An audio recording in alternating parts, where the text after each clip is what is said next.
show. Today, we are going to be talking about how to build online and offline communities. In this market, it's way more difficult to go at it alone than it is to have a community of people around you who are all synergistically helping you to grow your practice and maintain your business strength in this market. So stay with us today. I have a very special guest who's built communities, tens of thousands of people large, that are all aligned with the same purpose. She's going to be opening up the playbook, sharing with us exactly how she's done that. Stay with us. It's going to be a great episode. Well, the big question is this: how do those of us in the real estate industry with crazy amounts of ambition, how do we think bigger than the building of our own empires? How do we simultaneously seek success and significance, income and impact? My name is Justin Stoddard, and this is the Think Bigger Real Estate Show.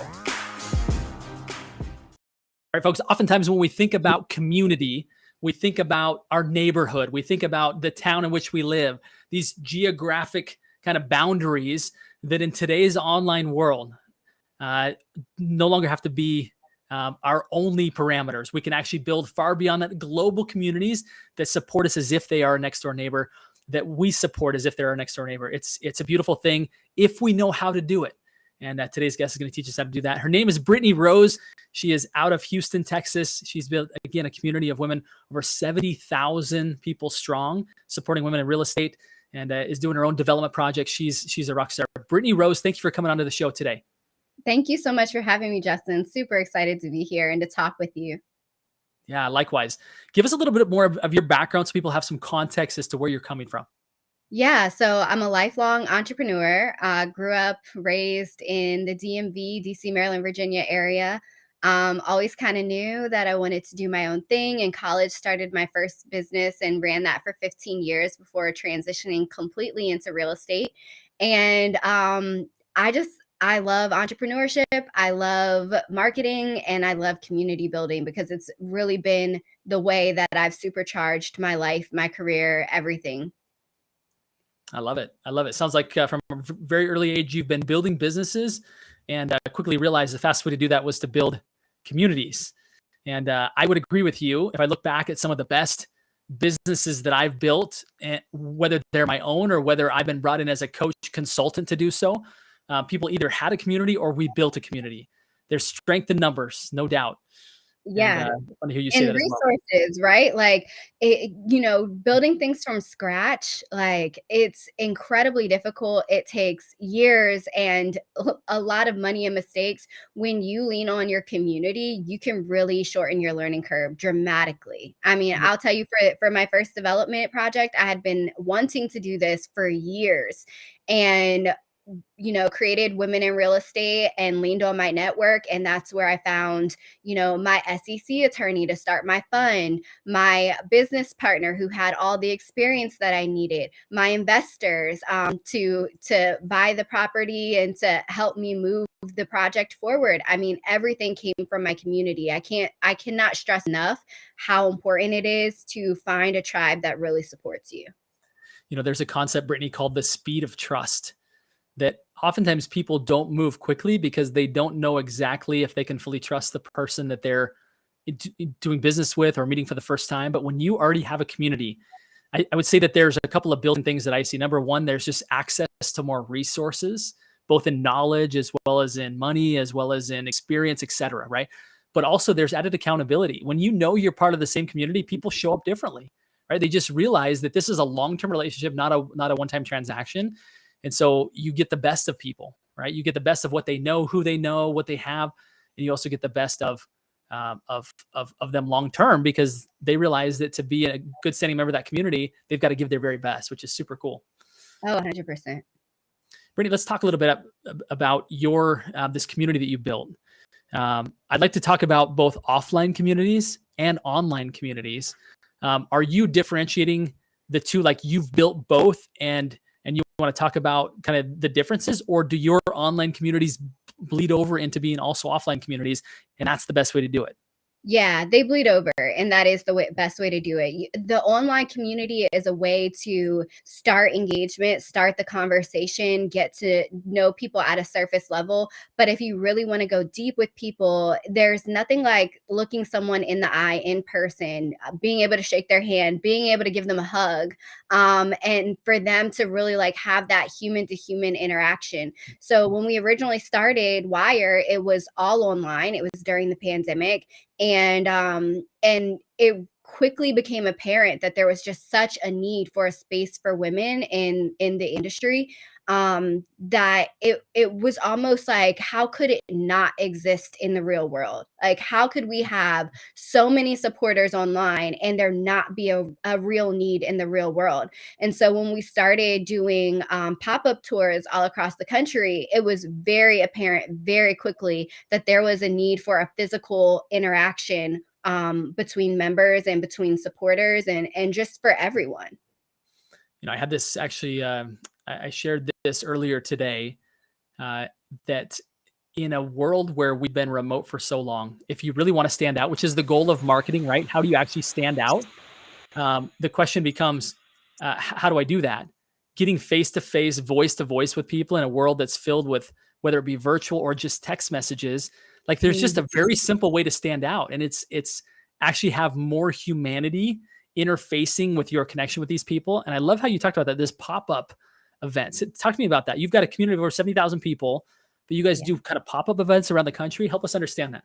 Yeah, well, we have chapters and pop-up events. Now, I want to go back to what you were saying for just one second. Also, the automation of everything has taken a lot of the personal interaction away. And when people realize, like, for example, I answer my DMs. Like, I have a lot of people who follow me, and when you ask me something, I answer you. And oftentimes I like to answer by voice note because I want you to know I'm not an automated message. Like, I'm a real person and I'm committed to service, and that makes a huge difference. I even though I have a pretty large following, I still reach out to people. I reach out to people who follow me. I reach out to people who are doing interesting things online, and I've created the best connections because some of the people who don't have the biggest following have the biggest hearts. Like, they are here to serve. They are here to do the work. They are doing the work in real life. So I'll get off my soapbox about that, but yeah, we have chapters in Chicago and Charlotte, in the DC, Maryland, Virginia area, in Houston and Dallas, and then soon to be Atlanta, the Bay Area, and Miami. So we have like some kind of stations, which we have chapter leaders that kind of lead a lot of these in-person events. But then we also collaborate with different conferences, with different events, with different influencers, so that when there's an opportunity to attach to like an already existing program, we can bring a space that is specifically curated for women in the industry. And I keep saying women in the industry, but really, like, half of our supporters are men, and a lot of people who are involved in women in real estate are not real estate professionals. We're of the mindset that every woman should be a woman in real estate. That is how you build wealth. That is how you protect your communities. That is how you build healthier, happier futures for everybody who comes after you. So, it is women in real estate, but it's really for everyone. And we are online. We have a very strong online platform, but being in person is by far the most important thing for the continued success of the organization. So you guys, so talk to us then a little bit more specifically. So you have chapters. What do those look like? They're just meetups that people get together, both virtually and in person, on some sort with some sort of regularity. And what's the purpose of those events? Yeah. The chapters are to educate, empower, and uplift. That's the same thing as the national chapter. So the national chapter is all online. So we meet twice a month for accountability and for like networking, sharing resources, etc. We also have different speakers who come in, an SEC attorney, a CPA. We do tax and legacy planning. We work on your purpose, your mission, your core values, commercial real estate, residential, wholesaling, like the whole span of it. Like, we try to give as much education as possible. So that's kind of the virtual platform. But then each of the chapters also do those those things, but in person, because the connectivity is just a whole different level. And we found that those hyper local networks that you can create, they serve a very important purpose that we can't always serve in a virtual world, being like a national or international network. Hmm. And so in those events, what's the content? What's the flow? What is it? What happens at those events? Every event is different. So the one we just did this week was geared towards realtors, and we talked about being a real estate entrepreneur, and that it's not just enough to be a realtor. It's not just enough to transact, but you really need to know about everything from short-term rental to multifamily syndication, and kind of picking your path for wealth, not just being a self-employed person, right? We also in Houston, we hosted a dinner just for folks to get to know each other, and to exchange resources, information, learn from each other, because everybody has a different niche. And oftentimes what we find is one person might be a really successful realtor, but has no knowledge about short-term rentals and how that can help their clients, but who that can also help them too. And so by putting everybody in the same room and fostering conversation, people start to understand concepts and avenues to success that they never considered before. So it really spans the gamut from like high level education, very specific niche education, to just networking and socializing. Sounds like a powerful place to be at a time when many agents I know feel, a bit lonely. I would say the entrepreneurship game in and of itself is not typically one in which you feel like you have a bunch of support around you. It can be very lonely, right? You are charting oftentimes new territory, a new path forward, and it can be a lonely journey. And so I can't recommend high enough to everybody listening here today that is, if you ever feel alone, you don't have to feel that way. You can actually go join or build a community, right? You can actually build a community. Brittany, I want to get to here in just a little bit about kind of what you do to support people in doing that. But a couple of communities that come to mind as I think of agents that have built great communities. Oftentimes, I see agents who do a great job of just really delving in deep to their geographic farm, right? They can send out postcards, and they can kind of market to it, or they can actually get in and build community, like actually host events, like be a part of like the events that are already going on, and go actually participate in that.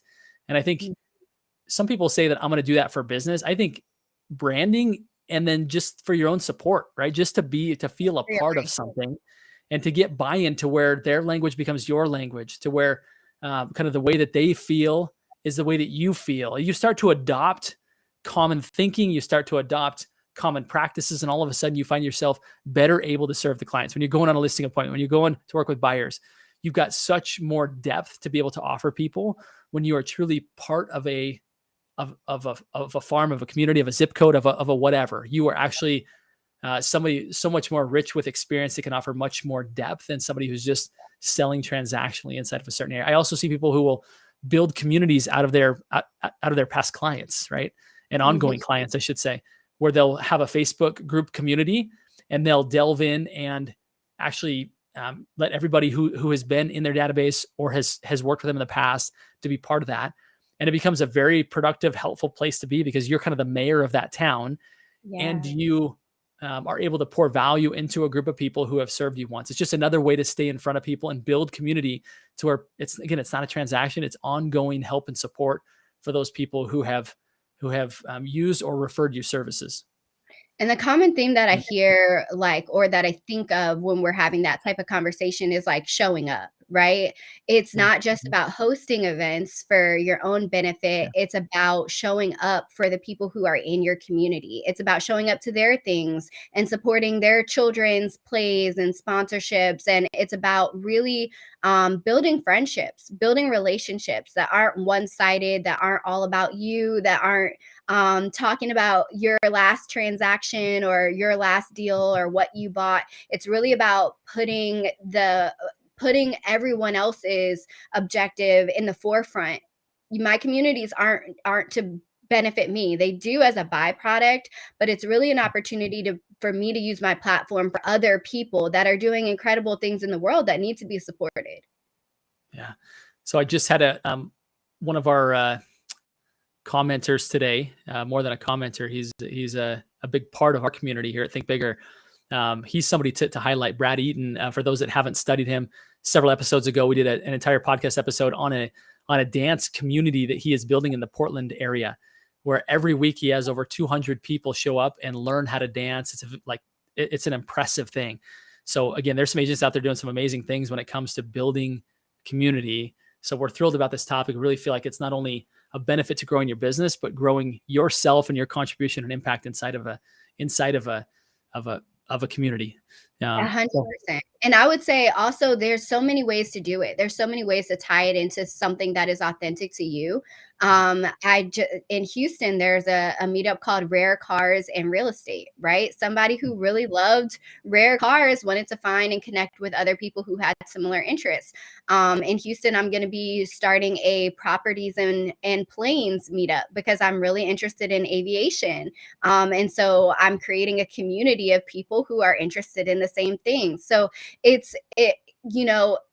when you have a passion for real estate, but you have a passion for a ton of other things, you can use that to really connect with folks on so many different levels and build genuine, authentic relationships that are not based on transactions. Yeah, no, I agree. I'd love to hear other ideas you have of people that are building communities and/or some of the principles by which people ought to look to when they're building communities. What should they stay away from?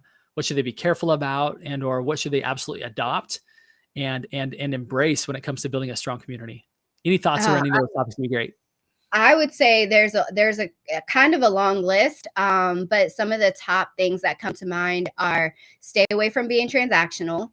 Like it can't be this for that, right? Always look to connect people within the community. So I'm always looking for people can be mutually beneficial to another. Hey, you should know this person. Let me introduce you. Hey, you should know that person. Let me make an introduction. Biggest thing, look for opportunities to serve. There are so many opportunities for you to give back to your community, to your customers, to future customers. Like everybody's a future client, everybody's a future partner, everybody's a future customer.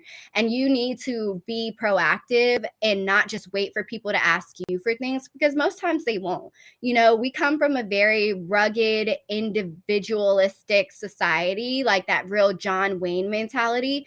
And so a lot of people don't like to ask for help. So you need to be proactive about looking for ways to help. And then you need to understand that this is a long-term game. You need to, like, the same way we preach to realtors about like mining your sphere, like that is the same type of thought process you have to take to community. You need to set dedicated time out to like reach out to people, connect with them, provide a resource, provide some type of value, not just like touch people 33 times, but like really provide some value to their lives. I love that. Yeah, that phrase has been an interesting one for people to digest. I think the principle is right. It was brought in the right spirit, which is touch people 33 times. However, I would argue that the way many have interpreted that and done that is that I'm going to put you on an automated drip campaign that touches you 33 times. And I'm sorry, there's a difference, folks. There is a difference between getting on somebody's like drip campaign versus actually having a human reach out and say, hey, there's somebody I'd like you to meet. Hey, tell me what you're working on right now. I'd love to know how I can help you. And I get that we don't have capacity as our community grows to do that with everybody, but we should be doing it with as many as we possibly can because there is a difference. And when you, I'm so sorry. I didn't mean to cut you off. No, please go. Please go. When you do it well, you create other people in your community who do the same thing.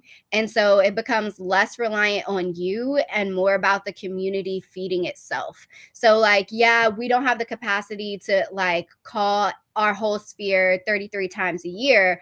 But what we can do is you can leverage your time in two different ways. Number one, by doing events. I love first of all, we all eat, right? So if I'm eating lunch, dinner, breakfast, typically I'm trying to do that with somebody and continue to connect with them. And then the second thing is events. And even if you're not hosting an event, inviting people to go to someone's event with you is a great way to kind of like share the love, right? You're supporting the person who invited you, but you're also building a connection with someone that you want to continue to stay in relationship with. I think those are really easy things to do, but are often overlooked. Boy, I think there's so much wisdom in what you just said right there. Like no, like never go at it alone, right? Always say, here's what I want to do. Who can I bring with me? Right? There's just something about like the most beautiful part of humanity is that, hey, I found something good. You should come try this too. Hey, let's do it together.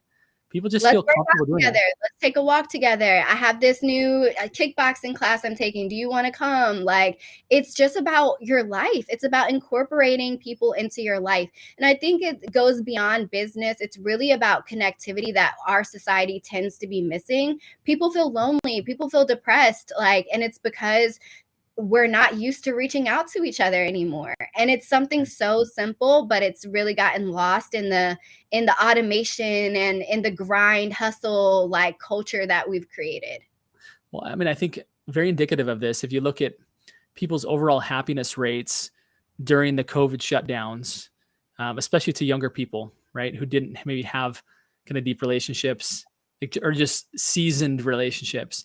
Like there's a lot of mental illness that is coming out about that. I've got friends in that industry, and they're like, it's rampant. So if we know that being apart from other people makes us miserable, then couldn't we also conclude that being together with people, right, around things that make us happy, wouldn't that be a good sign that that's a better way to go about life? I think there's a lot of wisdom in that of saying this is we got into maybe some bad patterns over the past couple of years of being remote from each other, being far from each other. And wouldn't it be great to now reach back out and reconnect people, teach people how to be human again, right? And that it's not necessarily just in building our own community, but like you said, come join us doing this, or join or support someone else's community, right? There's a whole other side of it of like, how do I support somebody else's community and actually go be a good participant, not just a good leader? Yeah, exactly. 100%. We're on the same wavelength. I love it. Brittany, talk to us about if there's any opportunity for people to continue to learn from you or learn how to take part in your communities. It sounds like you've got places kind of around the country. What's the best way for people to continue to learn from you about community? Yeah, my Instagram is very like lifestyle. I try to educate Mhm. and share what I'm learning from residential real estate, because there's always a new creative finance opportunity. There's always a new product coming out. There's always something new to share, all the way up to development and where I am with my development, where I am in creating my first fund and how I put that together and what that looks like. So I'm always trying to share my journey and my life, because I love to travel. I'm on my 43rd flight. So like traveling is something I connect with people wherever I go. I'm looking to like make connections, meet other real estate professionals, etc.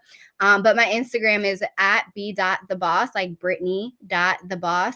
Love it. And I try to answer every single message, and I have about 1,000 unread text messages, and I don't know how many unread DMs, but I really try to get to every single person. If I don't get to them, blame my head and not my heart. It is not on purpose, but I'm a strong believer that connectivity always comes back around.